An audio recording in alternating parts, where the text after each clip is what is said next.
And need I point out, especially to the older male members of the audience, that when you thought about gender and sex in National Geographic a long time ago, we're talking before my time, the 50s, 60s, etc., that was the place if you wanted to see scantily clad, non-European women.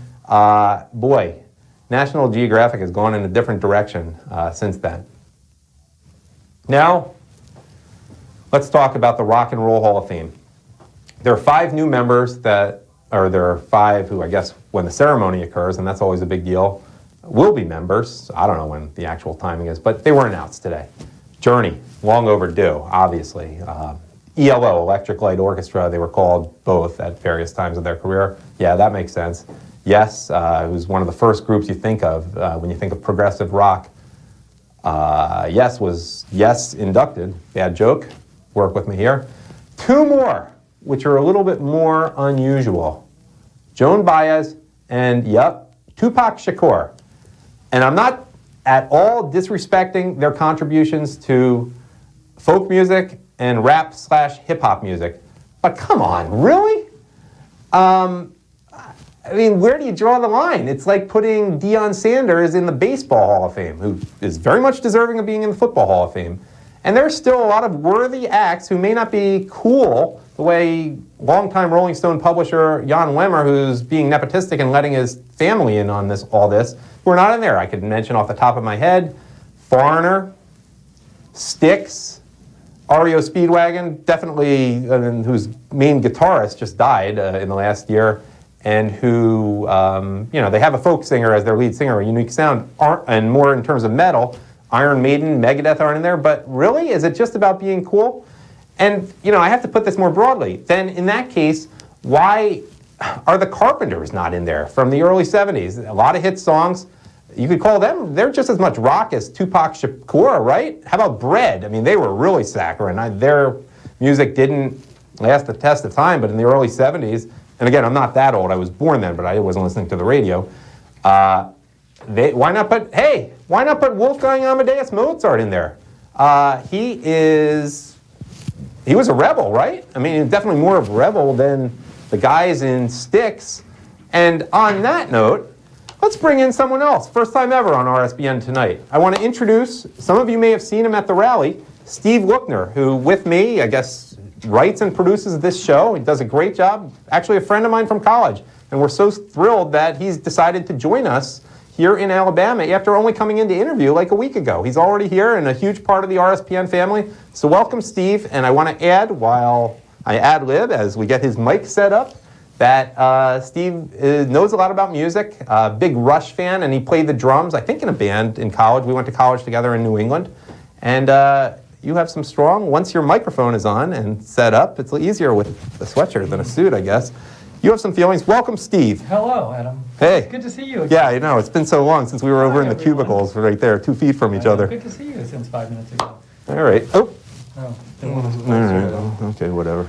Your thoughts on the Rock and Roll Hall of Fame? Well, I was going to say something about how Tupac Shakur is in rock and roll, but back in 2008, if you remember, Madonna got into the Rock and Roll Hall of Fame. Right. And people made the comment so much that she wasn't rock and roll, right, that they forbid anyone afterwards to ever comment on a new inductee not being rock and roll. So I am not allowed to talk about Tupac Shakur. But you're not in the Rock and Roll Hall of Fame. I mean, but who's just in going to general, stop any you? kind of commentator cannot. The international commentator. They're very, I mean, for a liberal person, Jan Wenner is a proud liberal. They put Barack Obama looking very heroic and presidential on the cover.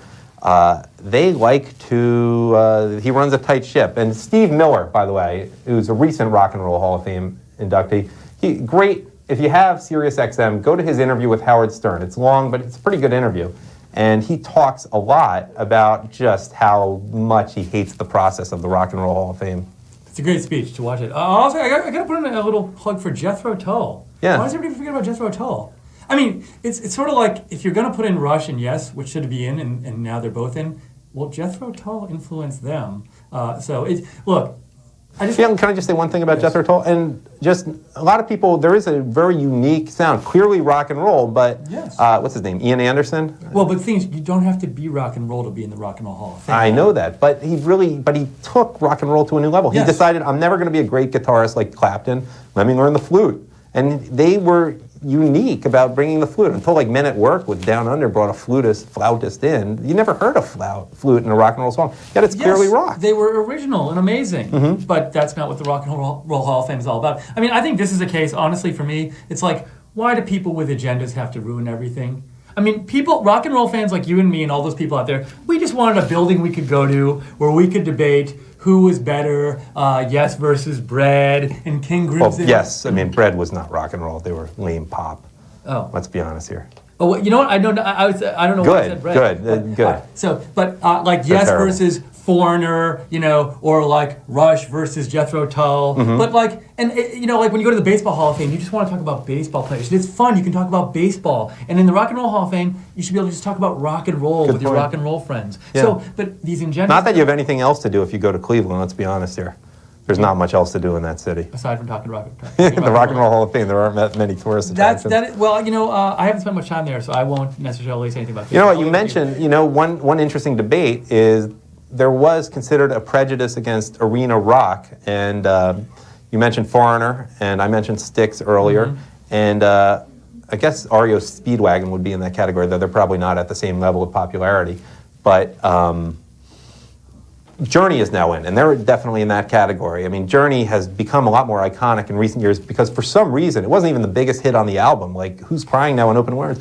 That song, Don't Stop Believing, has been like huge for the last 10 years. I think Journey is fine, but here's the thing you have to understand about, so the people who vote on like Rock and Roll Hall of Fame are basically the same people who like run all the media kind of. It's that age level and they're like media types from like, that certain era. And the thing you have to understand about the mainstream media and people who run it is anything that was on TV or on the radio when they were kids is awesome to them and the best thing ever. And nothing else is really much good. So that's why like all the movies you see, it's like, hey, what would be a great idea? Let's have a movie about a person with Pac-Man. That just came out, that movie. I didn't. But it's like, so anyways, but we'll have much more time to talk about okay, stuff. and I want to add one more thing. I don't want to disrespect like the work, it's not really my type of music, of Tupac Shakur and Joan Baez, but I would imagine Tupac Shakur is not even around, obviously, to talk about it, but he'd think, this is kind of weird, I'm not rock and roll. It's almost like false light is a legal term.